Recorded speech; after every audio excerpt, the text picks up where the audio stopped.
Parfois, le silence crie plus fort que 1000 mots. Il n'est pas nécessaire de bloquer, d'expliquer ou de réclamer quoi que ce soit.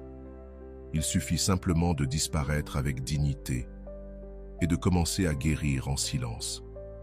Parce que lorsqu'une personne s'habitue à ta présence constante, ton absence devient un miroir inconfortable qui lui montre tout ce qu'elle a perdu.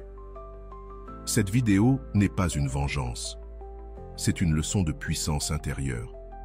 Comment faire en sorte que ta distance se fasse sentir, que ton absence pèse et que ta transformation devienne la réponse la plus percutante qu'ils ne pourront jamais ignorer. Avant de commencer, prends un moment et écris dans les commentaires. Mon changement commence maintenant avec le stoïcisme. Fais-le comme un engagement envers toi-même, un premier pas vers la meilleure version de toi. 1. L'absence crée la prise de conscience. Disparaître, ce n'est pas fuir.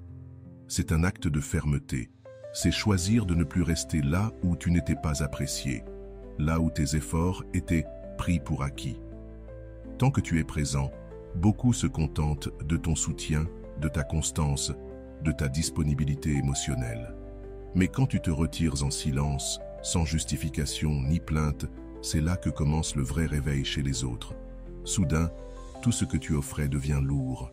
Tout ce que tu étais commence à manquer. Et dans ce vide que tu laisses, commence l'éveil. Car l'absence, quand elle est digne, ne s'oublie pas. Elle se ressent à chaque instant où c'était toi qui demandais des nouvelles, qui envoyais un message, qui résolvait les conflits, qui était là, même sans rien recevoir en retour. Tout cela prend une toute autre valeur, une valeur qu'ils n'ont pas su reconnaître pendant que tu étais là. Et maintenant, dans ton silence, cela commence à faire mal. Car quand quelqu'un qui était toujours là cesse soudainement de l'être, le monde de l'autre change. Ce qui paraissait normal devient un manque. Ce qui était garanti devient regrettable. Et toi, tu n'as pas eu besoin de prononcer un seul mot. Tu t'es juste retiré. Tu as cessé de donner là où il n'y avait aucune réciprocité. Et ce geste, aussi simple qu'il puisse paraître, est immense. C'est un acte d'amour-propre. Dans ton absence, tous les détails que l'on ignorait deviennent visibles. Tes paroles qui réconfortaient, tes gestes qui soutenaient, ta présence qui apaisait. Tout cela flotte dans l'air, comme une mélodie interrompue. Et l'autre, peu importe ses efforts, ne peut pas remplir ce vide avec quelqu'un d'autre. Parce que tu n'étais pas remplaçable. Tu étais unique dans ta manière de donner, d'accompagner, d'être. Et maintenant que tu n'es plus là, le silence devient un miroir. Il leur montre ce qu'ils ont réellement perdu. La prise de conscience arrive, tard. Mais elle arrive. Et non pas parce que tu la provoques, mais parce que ton absence fait le travail à ta place. Tu n'agis pas par rancune. Tu agis avec lucidité. Tu sais que t'obstiner là où l'on ne te voit pas, là où l'on ne t'écoute pas, là où l'on ne te valorise pas, cela ne fait que t'épuiser. Alors tu choisis de partir. Pas pour punir, mais pour te protéger. Pas pour blesser, mais parce que tu en as assez d'insister là où il n'y a rien en retour. Et ce choix, même silencieux, crie. Il crie à ta transformation. Il crie ta dignité. Il crie que tu as grandi, au point de ne plus mendier une place dans des vies qui ne t'ont pas su t'accueillir. Pendant que tu avances en paix, les autres restent avec cet écho. Non pas de ce que tu disais, mais de ce que tu ne dis plus. Non pas de ce que tu faisais, mais de ce que tu as cessé de faire. C'est là que réside la force, dans le fait de cesser, de ne plus porter ce qui n'a plus de sens, de lâcher sans bruit, mais avec impact. Car la prise de conscience provoquée par ton absence est bien plus puissante que n'importe quelle discussion. Ce n'est pas l'ego qui parle, c'est le temps. Et jour après jour, cet espace que tu as laissé ne se comble pas. Il devient évident, inconfortable, douloureux. Mais toi, tu n'as pas besoin de regarder en arrière pour le vérifier. Tu as juste à continuer ton chemin. Chaque jour où tu n'es pas là, ta valeur augmente. Non pas parce que tu as changé, mais parce qu'ils voient enfin tout ce qu'ils n'ont pas su voir avant. Ta générosité, ta constance, ton énergie, ton amour, tout cela devient lourd maintenant. Parce que quand la balance penche et que tu n'es plus là pour l'équilibrer, le vide devient insupportable. Ce qui était invisible devient indispensable. Mais tu n'es plus là, parce qu'il ne s'agit pas de revenir pour qu'ils comprennent. Il s'agit qu'ils comprennent sans que tu reviennes. Salut à tous ceux qui nous regardent depuis différentes parties du monde, à tous nos amis de la France, du Canada, de la Belgique, de la Côte d'Ivoire, du Cameroun, des États-Unis, du Maroc, de l'Île-de-France, d'Algérie, d'Haïti, du Togo et bien sûr au reste de nos frères et sœurs. Bienvenue sur Vision Stoïcienne. C'est toujours un plaisir de me connecter avec vous, en partageant des idées profondes issues du vaste monde. N'oubliez pas de cliquer sur « J'aime », de partager cette vidéo avec vos proches, de vous abonner à notre chaîne et d'activer la cloche de notification pour rester informé de nos contenus les plus récents. Chaque geste compte pour nous aider à faire grandir cette communauté dédiée à la sagesse et à l'épanouissement. 2. Le silence comme filtre émotionnel. Choisir le silence, ce n'est pas éviter une conversation. C'est créer un filtre émotionnel qui sépare avec clarté ce qui est vrai de ce qui n'était que commodité. Car quand tu cesses d'expliquer, de justifier, d'insister, ce qu'il reste, c'est la réaction authentique de ceux qui veulent vraiment rester. Le silence ne force rien. Il révèle. Il n'exige pas. Il montre. Et c'est là sa puissance. Tu n'as pas besoin de crier ta valeur, ni de rappeler ce que tu donnais. Tu as juste besoin de te taire et d'observer. Ceux qui te valorisent le ressentiront. Ceux qui ne le faisaient pas disparaîtront d'eux-mêmes. Et cela, loin de te blesser, devrait t'apaiser. Parce que tu n'es plus lié à des liens nourris par le besoin, mais par la volonté. Au milieu du bruit de tant de relations vides, le silence agit comme un purificateur. Tu n'as pas besoin de confrontation pour savoir qui est réel. Il suffit de te retirer un peu, de faire de l'espace, de cesser de porter ce qui dépendait toujours de toi. Et alors, quelque chose de puissant se produit. Les masques tombent. Ceux qui étaient là par intérêt, par habitude ou par ego, ne supportent pas la distance. Ils n'insistent pas, ils ne posent pas de questions, ils ne cherchent pas, parce qu'ils n'étaient jamais vraiment là. Ils prenaient juste de la place, mais ceux qui étaient là par amour, par connexion sincère, par affection réelle, eux, s'approcheront. Ils ressentiront ton silence comme une absence douloureuse, pas comme une excuse pour partir. Et à ce moment-là, tu vois enfin avec clarté ce qui avant se perdait dans des gestes ambigus. Tu n'as plus besoin d'analyser les paroles des autres. Les actions parlent d'elles-mêmes. Si tout s'effondre quand tu te tais, c'est que toi seul portais ce lien. Et c'est trop de poids pour quelqu'un qui a aussi besoin d'être porté. Si en t'éloignant, personne ne réagit, ce n'est pas un rejet, c'est une révélation. On te montre qu'il t'avait déjà laissé partir, avant même que tu le fasses toi-même. Et c'est parfaitement acceptable, car tu n'as pas besoin d'être dans la vie de quelqu'un qui ne remarque même pas ton absence. Le silence, lorsqu'il est porté avec calme, a le pouvoir de nettoyer ton espace émotionnel. Il ne laisse que l'essentiel, le sincère, le réciproque, ce qui n'a pas besoin d'explication pour continuer d'exister. Il y a une paix immense à ne plus courir après les autres, à ne plus essayer de convaincre, à lâcher ce besoin de mettre des mots sur chaque fin. Parfois, le meilleur adieu, c'est le silence. Pas parce que tu n'as rien à dire, mais parce que tu sais que ça ne changera rien. Ceux qui veulent comprendre, comprendront, sans que tu aies à leur expliquer. Ton silence devient alors ta déclaration de paix. Tu ne cherches ni conflit, ni justification. Tu choisis simplement de préserver ton énergie. Et ceux qui comprennent cela resteront, non pas parce que tu les y obliges, mais parce qu'ils le ressentent, parce qu'ils savent que le silence de quelqu'un qui a tout donné pèse, et ceux qui ne le sentent pas n'étaient jamais à la hauteur de ce que tu offrais. Parfois, tu peux rester présent sans exiger, sans faire pression, sans disparaître non plus. Troisièmement, le silence comme déclaration de valeur et de maîtrise de soi. Quand quelqu'un attend une réaction de ta part et que tu choisis le silence, L'impact est plus fort que n'importe quelle parole dite sous le coup de la colère. Il ne s'agit pas de se taire par faiblesse, mais de ne pas nourrir ce qui ne mérite plus ton énergie. C'est un acte conscient, une limite invisible qui délimite ton territoire émotionnel. Car lorsque tu choisis de ne pas répondre, tu le fais depuis un endroit de force, pas de peur. C'est le langage de quelqu'un qui n'a plus besoin de se justifier pour valider sa douleur ou sa décision. Un silence bien porté n'est jamais un vide. C'est une autre forme de présence. C'est la façon dont ta dignité prend forme et occupe l'espace sans jamais l'envahir. Ce silence, c'est une pause qui en dit plus que 1000 explications. Car lorsque tu ne justifies pas ton départ, tu rends évident que ce n'est pas un coup de tête, mais un choix mûrement réfléchi.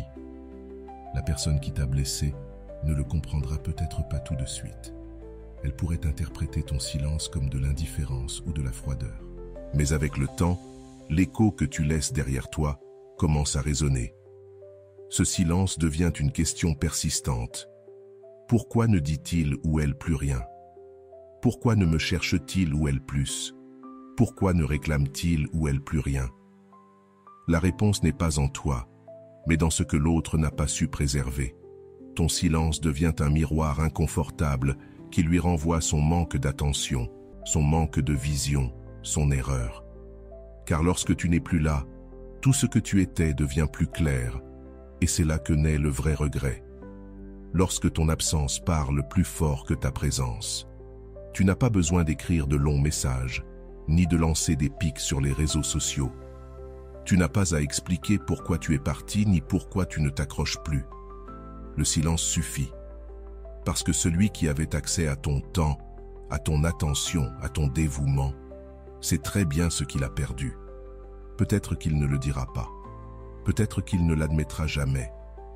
Mais il le sent.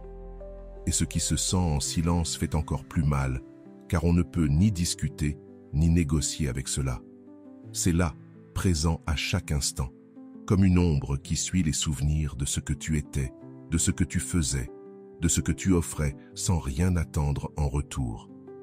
Et maintenant qu'ils ne l'ont plus, ils commencent enfin à valoriser ce qu'ils n'ont pas su garder. Mais ce silence, ce n'est pas de la passivité. C'est une forme suprême de soin de soi. Cela signifie que tu n'es plus disponible pour le drame, pour les excuses creuses, pour les promesses brisées. Cela signifie que tu te mets enfin en priorité, que tu investis ton énergie en toi, dans ta paix, dans ta croissance.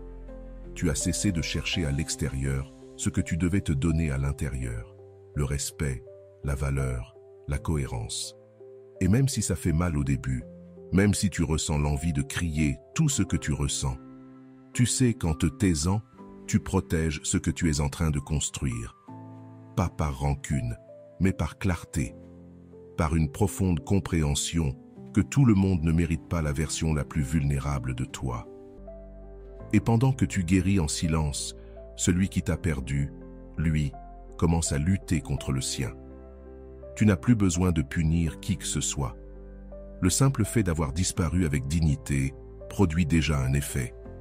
Parfois, la vie ne demande pas plus de justice que le poids d'une décision qui ne peut plus être défaite. Et c'est là que ton silence devient une leçon. Tu ne cherchais pas la vengeance, mais tu as trouvé la justice. Tu ne cherchais pas la douleur, mais tu as semé la conscience. Voilà la puissance silencieuse de quelqu'un qui a appris à choisir sa paix au lieu de n'importe quel lien qui la met en danger. Quand tu comprends cela, tout change. Tu ne te laisses plus emporter par l'impulsion. Tu n'as plus besoin de prouver quoi que ce soit. Tu apprends à lâcher prise depuis un lieu de pouvoir et non de besoin. Et cela te rend différent. Car dans un monde où tout le monde crie pour avoir raison, tu choisis de te taire pour avoir la paix. Pas parce que tu n'as rien à dire, mais parce que ça ne vaut plus la peine d'être dit. Et ça, c'est la liberté. C'est l'amour de soi.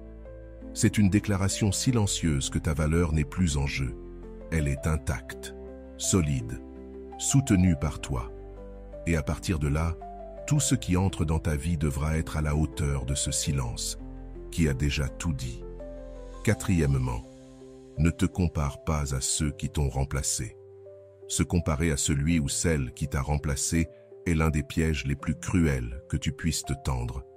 C'est une blessure que tu ouvres toi-même à chaque fois que tu regardes là-bas, vers ce qui n'est plus sous ton contrôle, vers ce qui a été choisi à ta place. Et pourtant, tu le fais en silence. Tu fouilles ses réseaux, tu analyses ses gestes, sa manière de s'habiller, ses mots. Tu cherches un signe qu'il ou elle ne t'a pas vraiment oublié, que tu es irremplaçable. Mais dans ce jeu, il n'y a pas de gagnant. Il n'y a que plus de vide, plus de colère, plus de confusion. Car au fond, il ne s'agit pas de savoir si tu es meilleur ou pire que cette nouvelle personne. Il s'agit de comprendre que tu n'es pas né pour être comparé. Tu es né pour être vrai. Et ce qui est vrai ne se compare pas à ce qui est superficiel. Ce que tu as offert ne se répète pas, car c'était authentique. Peut-être imparfait, mais sincère. Tu as donné depuis l'âme. Tu as été présent dans les moments difficiles. Tu as écouté quand personne d'autre ne restait. Et cela ne peut être mesuré par ce que l'autre choisit après toi. Ils peuvent avoir de nouveaux sourires, des photos parfaites, des instants qui semblent idylliques. Mais toi, tu sais ce que tu as donné. Tu sais d'où venait ton amour. Tu sais que tu n'as pas menti, que tu étais toi-même, sans masque. Et même si cela n'a pas suffi pour qu'il reste, cela ne rend pas ton amour moins précieux. Parce que ta valeur ne dépend pas de qui t'a choisi, mais de la façon dont tu as aimé, sans jamais cesser d'être toi. Se comparer te tire vers le bas. Cela t'oblige à chercher une validation là où il n'y a que du vide. Car si quelqu'un peut te remplacer sans même se retourner, le problème n'est pas toi. C'est sa capacité à se connecter. Changer de visage, ce n'est pas guérir. Oublier vite, ce n'est pas évoluer. C'est s'anesthésier, se distraire. Combler un vide avec ce qui fait taire, un temps, le vacarme intérieur. Mais tôt ou tard, le silence revient. Et avec lui, la comparaison. Mais cette fois, de l'autre côté. Peut-être t'a-t-on remplacé par quelque chose de plus brillant, de plus joli, de plus facile. Mais ce que tu étais, ça se ressent avec le temps. Et ça ne se remplace pas. Ne tombe pas dans le piège de vouloir prouver que tu étais mieux. Car dans cette quête, tu risques de perdre ton essence. Tu pourrais te transformer en quelqu'un qui agit depuis la blessure et non depuis l'intégrité. Et là, tu perds ton pouvoir. Ne deviens pas l'écho de ce que l'autre veut voir. Tu n'es pas ici pour gagner une compétition invisible. Tu es ici pour te guérir, te reconstruire et avancer la tête haute. En sachant que tu n'as pas besoin de faire du bruit pour prouver ta valeur. Parce que ce qui est authentique n'a pas besoin de crier. Ça se voit, ça se ressent, ça reste. Même quand tout le reste s'en va. Le vrai respect de soi commence quand tu arrêtes de regarder autour et que tu commences à regarder en toi. Quand tu comprends que ton chemin est unique et que les choix des autres ne définissent pas ta valeur. Ta paix ne peut pas dépendre de si cette personne revient, si elle regrette, si elle voit la différence entre toi et celui ou celle venue après. Tout ça, c'est du bruit. Et toi, tu es en train d'apprendre à vivre dans le silence, à fleurir sans témoin, à guérir sans applaudissements. Car la véritable victoire n'est pas de le prouver à quelqu'un, c'est de ne plus ressentir le besoin de le faire. C'est précisément lorsque tu arrêtes de courir après la validation que commence à fleurir la meilleure version de toi-même. Et tu n'as pas besoin de faire du bruit pour que cela arrive. Tu as juste besoin de rester avec toi, de t'écouter, de te reconnaître, de prendre soin des parties de toi que tu avais négligées en essayant de plaire, d'être assez ou de soutenir ce qui ne tenait plus. Commence par ton corps. Prends-en soin comme tu ne l'as pas fait quand tu étais trop occupé à vouloir être accepté. Pas avec obsession, mais avec gratitude. Bouge ton corps, nourris-le correctement, offre-lui du repos. Car quand le corps est fort, l'esprit trouve la stabilité. Et cette stabilité, tu en as besoin pour reconstruire de l'intérieur. Ensuite, concentre-toi sur ton esprit. Ne le remplis plus de pensées obsessionnelles, de souvenirs douloureux ou de questions sans réponse. Utilise le silence pour apprendre, pour lire pour découvrir de nouvelles choses. Rouvre ce livre que tu avais mis de côté, commence enfin ce cours que tu as toujours voulu suivre.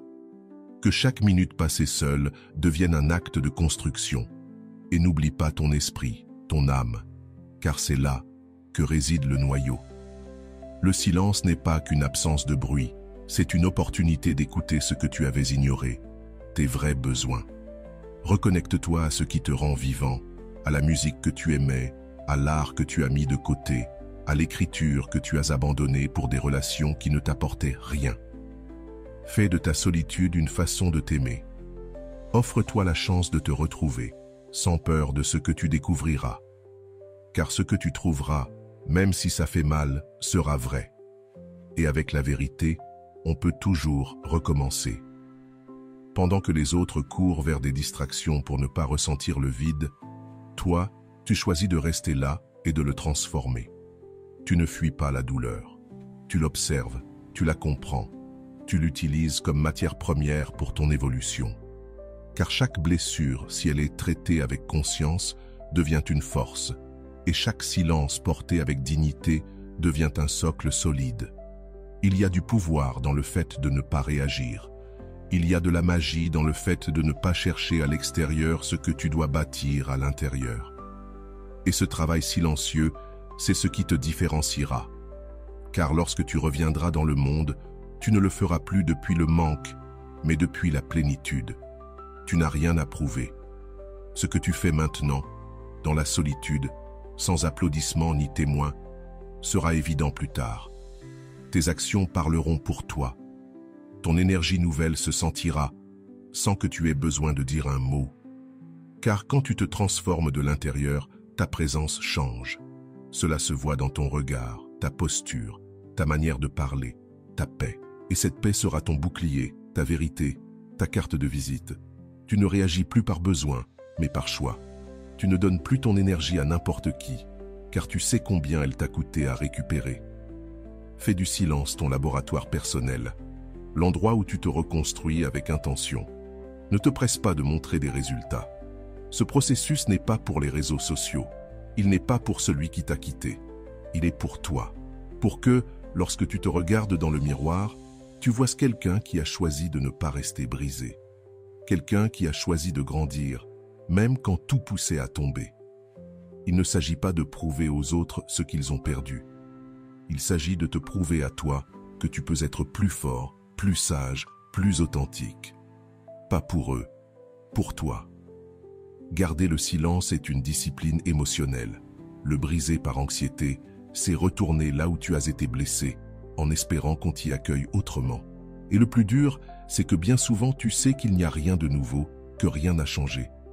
Que celui qui ne t'a pas valorisé ne comprend toujours pas ta valeur.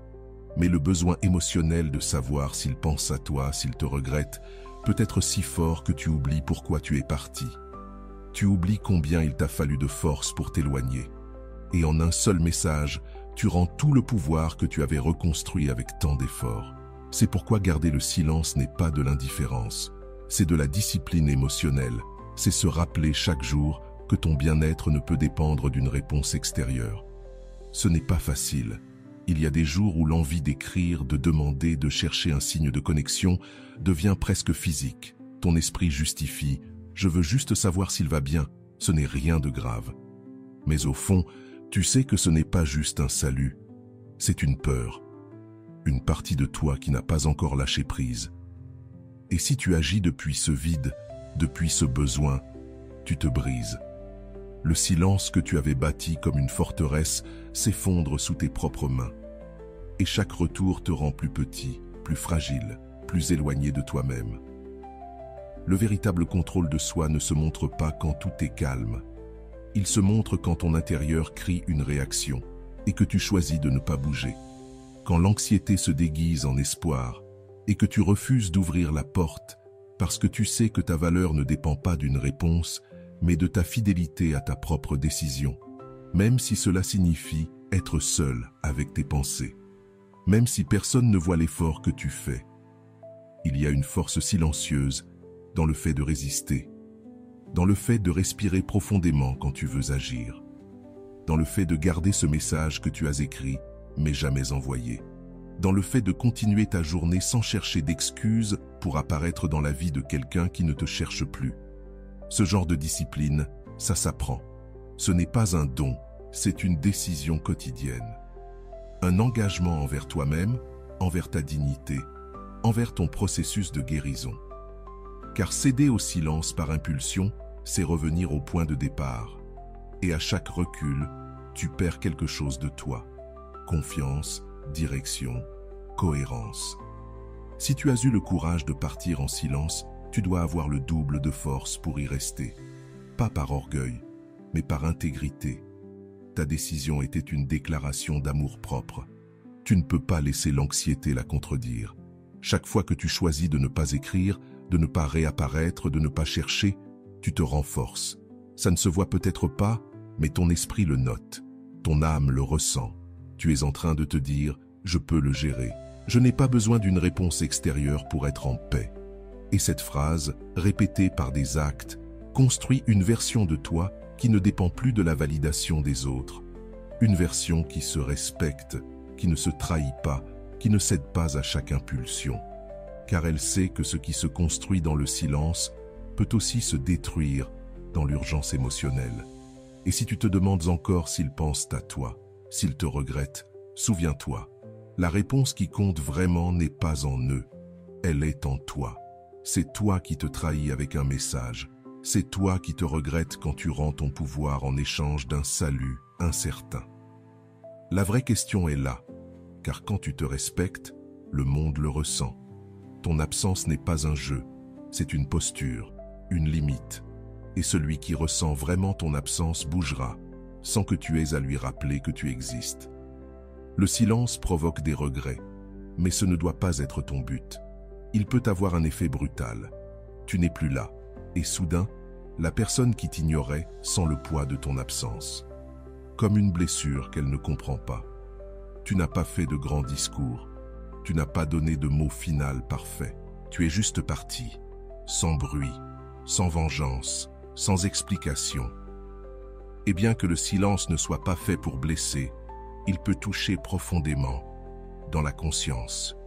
Mais que cela arrive ne doit jamais devenir ta motivation. Le regret qu'il provoque ne peut pas être le prix que tu attends. Car si tu disparais juste pour provoquer une réaction, tu ne guéris pas. Tu joues. Et ce chemin, s'il est vrai, n'est pas un jeu. C'est un détachement sincère. Tu t'éloignes non pas parce que tu veux blesser, mais parce que tu veux la paix. Tu choisis le silence, non pas pour que quelqu'un te poursuive, mais parce que tu décides de protéger ta dignité. Si un jour, cette personne ouvre enfin les yeux et comprend ce que tu étais, ce que tu offrais, ce que tu représentais, très bien. Mais ce n'est ni ta responsabilité, ni ton objectif, ni la raison pour laquelle tu as pris tes distances. Parce que si tu construis ton silence, dans l'espoir qu'un jour cette personne revienne, alors ce n'est pas un silence de pouvoir, c'est un piège. Et dans ce piège, celui qui s'en mêle en premier, c'est toi. Tu ne disparais pas pour culpabiliser quelqu'un. Tu t'éloignes parce que tu ne peux plus porter un lien qui t'épuise. Tu pars parce que tu as besoin de te retrouver, de respirer sans anxiété, de vivre sans dépendre de l'attention de l'autre. Et si, dans ce processus, l'autre se repent, que ce soit par prise de conscience, pas par solitude. Car quand quelqu'un revient à cause de la culpabilité, il le fait par manque, pas par amour. Et ça, ce n'est ni solide, ni propre, ni juste pour toi. Tu ne mérites pas quelqu'un qui revient à cause de la douleur, mais quelqu'un qui reste par conviction. Quand ton silence est réel, tu ne regardes plus en arrière. Tu n'attends pas que le téléphone sonne. Tu ne vérifies pas s'ils ont vu tes stories. Tu n'envoies pas de signaux pour voir s'ils réagissent. Tu es centré sur toi, sur ta reconstruction, sur la guérison de ce que cette relation a brisé. Car même si l'autre se repent, cela n'efface pas ce que tu as vécu, les nuits d'attente, les doutes qui t'ont rongé, les fois où tu t'es senti invisible. Le repentir ne suffit pas. Il ne peut pas être la monnaie pour te récupérer, s'il ne vient pas avec de la compréhension, de la maturité des actions concrètes, alors il n'a aucune valeur. Un silence bien utilisé, ce n'est pas de la vengeance, c'est de la guérison. C'est une pause, c'est un choix de paix qui ne nécessite aucun témoin. Et lorsque tu maintiens ce silence sans attente, sans besoin de résultat, alors tu guéris vraiment. Parce que tu arrêtes de penser à ce que l'autre ressent. Tu cesses de chercher une justice émotionnelle. Tu comprends que tu n'as plus besoin d'être compris. Tu veux seulement te sentir libre, léger, solide, sans le poids de devoir prouver quoi que ce soit. Oui, peut-être qu'un jour ils reviendront. Peut-être qu'ils frapperont à ta porte, qu'ils diront qu'ils voient enfin, qu'ils ressentent enfin, qu'ils comprennent enfin. Mais à ce moment-là, tu ne seras plus là où ils t'ont laissé. Car le silence transforme, pas seulement celui qui l'entend, mais surtout celui qui le soutient. Et si tu l'as fait avec intégrité, constance et amour-propre, alors il y a de fortes chances que tu ne sois plus la même personne qu'ils espéraient te retrouver. S'ils reviennent, c'est le vide qui les a confrontés. Mais toi, tu as avancé, porté par la paix qui t'a enveloppé. Et ça change tout. Le rejet ne te détruit pas, il te redirige. Oui, le rejet fait mal. Il fait mal à l'ego, à la poitrine, à la mémoire. Il te pousse à douter de ce que tu croyais certain. Est-ce que j'ai été assez bien? Qu'ai-je fait de mal? Pourquoi ont-ils choisi autre chose? Mais la vérité, c'est que le rejet ne signifie pas que tu es invalide. Cela signifie que la vie te pousse sans prévenir vers un autre endroit. Ce n'est pas une condamnation, c'est un redirectionnement. Et quand tu arrêtes de le voir comme une punition et que tu commences à le voir comme une guidance involontaire vers ta vraie voie, tout change. L'erreur la plus fréquente après un rejet, c'est de le transformer en identité. Penser que parce qu'on ne t'a pas choisi, tu ne vaux rien. Mais le rejet ne parle pas de toi. Il parle d'une connexion, d'un contexte, d'un point de vue. Et souvent, ce que tu crois être une porte qui se ferme est en réalité une libération que tu n'aurais pas osé te donner. Quelque chose s'est terminé parce que tu n'allais pas le terminer toi-même, même en sachant que ce n'était pas pour toi. Alors, au lieu de perdre, tu es sauvé d'un endroit où tu ne pouvais pas grandir. Les stoïciens l'ont très bien compris. Ce n'est pas ce qui t'arrive, c'est ce que tu fais avec. Il ne s'agit pas de pleurer devant les portes closes, mais de regarder autour de toi et de te demander « Quels chemins se sont ouverts maintenant que je ne suis plus attaché ? Quelles opportunités étaient là, invisibles, car je m'acharnais à retenir ce qui voulait partir. Car oui, quand quelqu'un te rejette, quelque chose part. Mais quelque chose de plus précieux arrive, la clarté.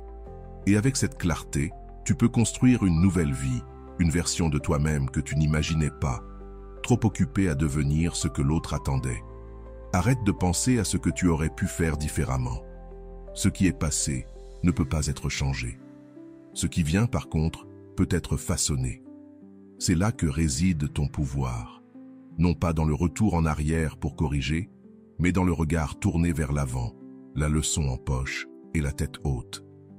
Chaque fois que la vie te dit « non ici », elle est en train de te murmurer « oui là-bas ». Pas avec des mots, mais avec des silences, des absences qui au début font mal, mais qui deviennent bientôt l'espace pour accueillir le nouveau, l'authentique, ce qui t'est vraiment destiné. La clé, c'est de ne pas te victimiser. Ne raconte pas l'histoire du « pourquoi moi », car pendant que tu restes enfermé dans cette histoire, tu perds un temps précieux que tu pourrais utiliser pour te reconstruire. Fais comme les stoïciens. Agis, avance, utilise le rejet comme levier, qu'il t'aide à te voir autrement, à élever tes standards, à explorer de nouveaux centres d'intérêt, à transformer la tristesse en pouvoir. Car rien n'est plus puissant que celui qui se relève exactement là où il est tombé, et pas pour se venger, mais pour renaître. Demande-toi, quelle version de moi puis-je construire à partir de cela? Quelles compétences puis-je développer maintenant que j'ai cet espace libre? Quel chemin était bloqué par mon obsession à faire marcher ce qui n'était pas pour moi? C'est là que commence la redirection.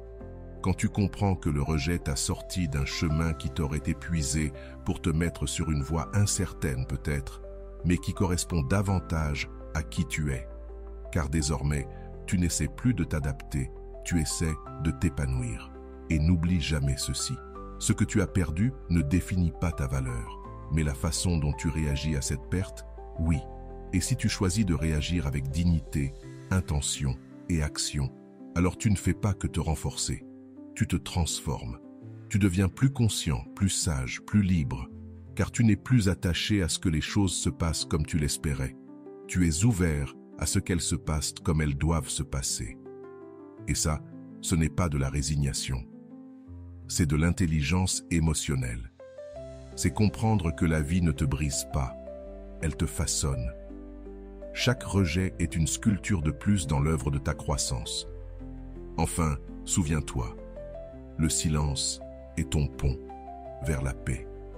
Il y a des moments où tout en toi veut parler, clarifier, se défendre, justifier ce que tu as ressenti, donné, perdu. Mais tu n'as pas toujours besoin de réponse. Tout ne se termine pas avec un « je comprends » ou un « tu avais raison ». Parfois, le plus sage, c'est de se taire. Non par orgueil, mais par respect pour toi-même. Car tu comprends que vouloir à tout prix être compris, c'est dépenser une énergie précieuse que tu pourrais utiliser pour guérir. Et c'est là, dans cette pause où tu décides de ne rien dire, que commence ta transformation. Le silence n'est pas une faiblesse. C'est un choix conscient de ne plus t'impliquer dans ce qui ne construit plus ta paix. La paix ne se trouve pas dans une explication parfaite, ni dans une conversation qui n'a jamais eu lieu, ni dans le besoin d'avoir le dernier mot. Elle est dans le lâcher-prise, dans la conscience que toutes les batailles ne sont pas les tiennes, que certaines discussions te coûtent plus qu'elles ne t'apportent, que parfois, parler ne fait qu'ajouter du bruit. La vraie maîtrise de soi ne se mesure pas à celui qui gagne un débat, mais à celui qui choisit de ne pas y entrer. Parce que lorsque tu choisis le silence avec lucidité, tu dis au monde « Je préfère mon équilibre à une raison imposée ». Et ce choix te rend libre. Parfois, la force se tient debout, seule, en silence, avec des faits, avec calme, avec présence. Parce que ce qui est réel ne se crie pas, ça se ressent. Et ce qui est sage ne cherche pas à s'imposer, ça se manifeste avec sérénité. Renoncer à l'idée de devoir expliquer ton point de vue, ce n'est pas abandonner. C'est comprendre que la compréhension ne se force pas, elle se donne. Et si elle ne t'est pas offerte, alors ce n'était ni le bon moment, ni la bonne personne, ni le bon endroit. C'est aussi simple que ça. Mais tu ne peux pas rester bloqué, figé, en attendant cet instant idéal. Car pendant que tu attends, tu restes attaché au conflit, au passé, à l'illusion que, si tu expliques mieux, tout changera. Mais non. Certaines choses, même si tu les expliques 1000 fois, ne seront jamais comprises, parce que l'autre n'est pas prêt, parce qu'il ne veut pas, ou simplement parce qu'il ne peut pas. Et c'est là que tu choisis, t'épuiser ou te retirer avec dignité. Le silence devient alors ton bouclier, non pas pour te cacher, mais pour protéger ce que tu es en train de construire à l'intérieur de toi. Il te permet d'observer sans réagir, de ressentir sans exploser, de comprendre sans te justifier. Et ça, c'est une forme de force que peu comprennent. Parce que celui qui maîtrise l'art du silence n'a pas besoin de prouver qu'il est fort. Il l'est déjà.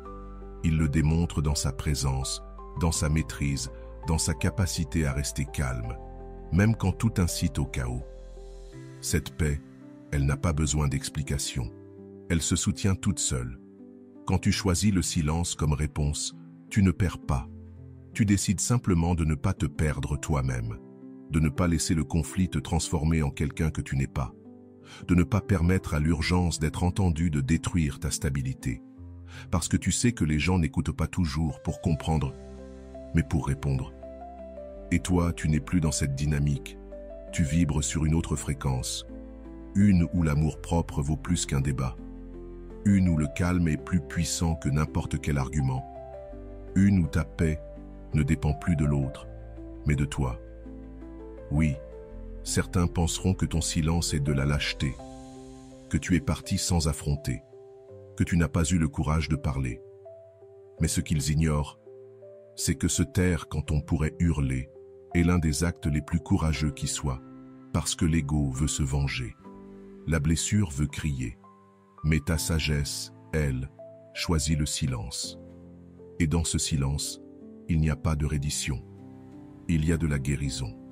Un retour à toi, à ton centre, à ce que tu es, sans avoir besoin de validation extérieure. Libère-toi des attentes. Accepte tous les résultats. Quand tu comprends enfin que tu n'as pas besoin qu'on revienne, qu'on te demande pardon, qu'on reconnaisse ta valeur, quelque chose change en toi. À jamais, tu te libères. Car l'attachement, ce n'est pas seulement de l'amour, c'est aussi des attentes. C'est croire que l'autre doit réagir d'une certaine façon pour que toi, tu puisses tourner la page, guérir ou avancer. Mais ça te déchire, ça t'épuise. Attendre qu'il revienne, qu'il se rende compte, qu'il regrette, c'est rester attaché à une histoire qui est déjà terminée. C'est mettre ton bien-être émotionnel entre les mains de quelqu'un d'autre. Et pendant ce temps, tu ne vis pas, tu attends. Accepter n'importe quel résultat, ce n'est pas baisser les bras, c'est un acte de puissance intérieure. Cela signifie que tu n'as plus besoin que les choses se passent comme tu l'espérais pour être en paix. Que tu n'es plus conditionné par un « si seulement il, elle revenait » ou un « un jour, il, elle comprendra ». Tu as compris que la vie ne donne pas toujours d'explications, mais elle donne toujours des opportunités pour grandir. Et ton évolution ne dépend plus de ce que les autres font ou ne font pas. Elle dépend de toi, de la manière dont tu choisis de répondre, de la façon dont tu fermes le cycle. Non pas quand ils reviennent, mais quand toi, tu décides de lâcher prise, te répéter « je suis libre maintenant ». Ce n'est pas juste une belle phrase, c'est une déclaration d'indépendance émotionnelle, un rappel que tu n'es pas ici pour vivre enchaîné au comportement des autres. Tu n'es pas ici pour attendre des excuses qui ne viendront peut-être jamais. Tu es ici pour prendre le contrôle de ton histoire, de ton présent, de ton esprit. Parce que quand tu attends que quelqu'un revienne pour te sentir complet, ce que tu dis en réalité, c'est que tu ne suffirais jamais à toi-même. Et ça, c'est un mensonge que tu n'as plus à croire. La vérité, c'est que tu peux t'en sortir sans eux. Tu peux avancer sans réponse. Tu peux guérir sans clôture, parce que la véritable fin ne vient pas d'une conversation, mais d'une décision. La décision de ne plus transporter des souvenirs qui ne reviennent plus dans ton présent. La décision d'arrêter de vérifier s'ils pensent à toi, s'ils te manquent, s'ils publient quelque chose pour toi. Parce qu'à chaque fois que tu fais ça, tu te rétrécis. Tu remets ton pouvoir entre les mains de quelqu'un qui n'est plus là. Alors que ce que tu mérites, c'est exactement le contraire. Te récupérer toi-même, sans que rien n'ait besoin de changer à l'extérieur. Accepter tout résultat, c'est te positionner en maître de ton monde intérieur. Tu comprends que tu peux aller bien, même si tu n'as pas reçu de justice émotionnelle, même s'il n'y a pas de rachat, même s'ils ne comprennent jamais ce que tu représentais, parce que toi, tu le sais, tu l'as vécu, tu as été authentique, et ça suffit. Tu n'es plus dans l'étape de convaincre, tu es dans l'étape de reconstruction sans mendier la compréhension. Parce que le plus stoïque que tu puisses faire, c'est de regarder droit devant, avec sérénité, sans rien attendre de ceux qui t'ont déjà montré ce qu'ils avaient à offrir. Tu n'as pas besoin de remplir ce vide avec de l'espoir. Remplis-le avec des actions, avec ta présence, avec de nouvelles habitudes, de nouvelles pensées. Fais de cet espace un temple, pas un coin d'attente. Et chaque fois que tu ressens l'envie de regarder en arrière, dans l'espoir d'un geste, répète-le avec force. Je suis libre maintenant. Pas parce que tu as tout oublié, mais parce que tu as décidé de ne plus être esclave du « et si ». Parce que tu as compris qu'il y a quelque chose de plus précieux que n'importe quelle réconciliation. Ta paix. Et depuis cette paix, tout change. Tu ne te réveilles plus avec de l'anxiété. Tu ne fais plus de scénarios mentaux avec des fins idéales. Tu n'utilises plus ton énergie pour imaginer des possibles impossibles. Tu commences à vivre ici et maintenant. Tu réalises que ce que tu as aujourd'hui est suffisant. que tu es suffisant. Et que la plus grande des libertés, ce n'est pas de vivre sans attache physique, mais sans attache émotionnelle, sans dépendre d'un regard, sans attendre des explications, sans supplier, même en silence, pour qu'il revienne. Et voilà, j'espère que vous avez trouvé beaucoup de valeur dans cette vidéo. Merci d'être resté jusqu'à la fin de cette vidéo, j'adore quand vous faites ça. Si vous voulez une autre vidéo sur ce sujet, écrivez en commentaire, j'en veux encore plus. J'espère vous revoir dans une autre vidéo. Merci pour ton temps, prends soin de toi et à bientôt.